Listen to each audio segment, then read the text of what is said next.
Hi everybody, welcome to Google Display Advertising. My name is Chantelle. If you want to Google me, you'll notice that there's a little W in there just to throw you all off a little bit. And I own a company called Metis online. We've been a pay-per-click agency now for about 6.5 years and a Google partner, as you can see, for about the last 5 years. When you guys get all the status and finish all those certifications, make sure Google sends you a jersey as well. Pretty cool. Get stopped at coffee shops quite a lot. And today we're just going to be running through something a little bit different. So I'm sure a lot of you are already using Google search. And your clients, we found that when clients come to us, the first thing they asked us about is Google search. I need to be on Google. So if somebody types in plumber in Edgemead, can make sure that I'm coming up. And what you'll find is, as that campaign sort of goes along, or if there is more sort of strategy involved, you will find that display comes very much into play as well.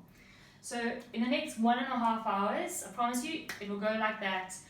We'll be going through some Google Display and where we think you can use it.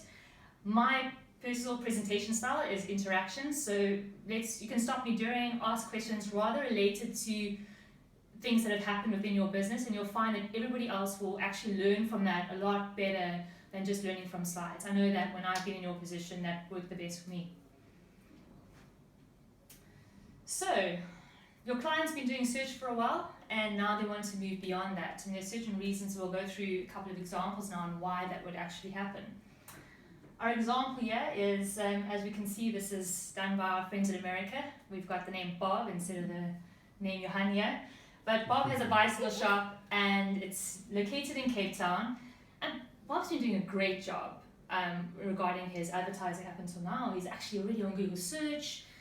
He's been running his campaign, and as you can see, the terms that he's using are also pretty good. So very sort of hardcore lead generation terms. And it's been feeding his business up until now. For those of you not too aware, we have a sales funnel over here. And Bob has been hitting that sales funnel more from the lower side of the sales funnel. So what we talk about is kind of when people are already in buy mode, Bob is there in sell mode.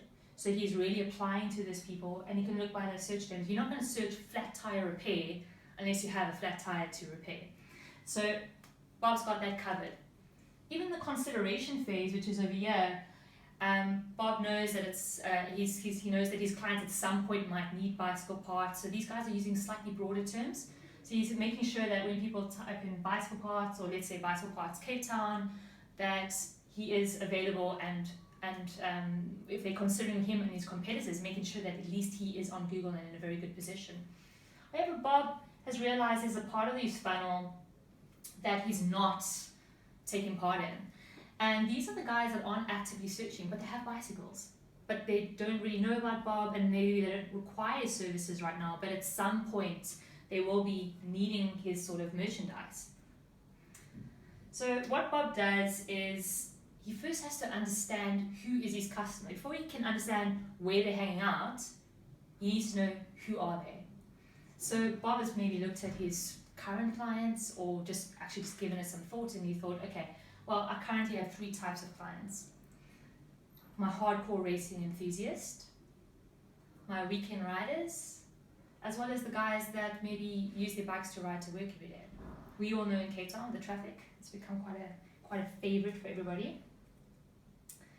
And he knows that he can now reach them online via Google Display.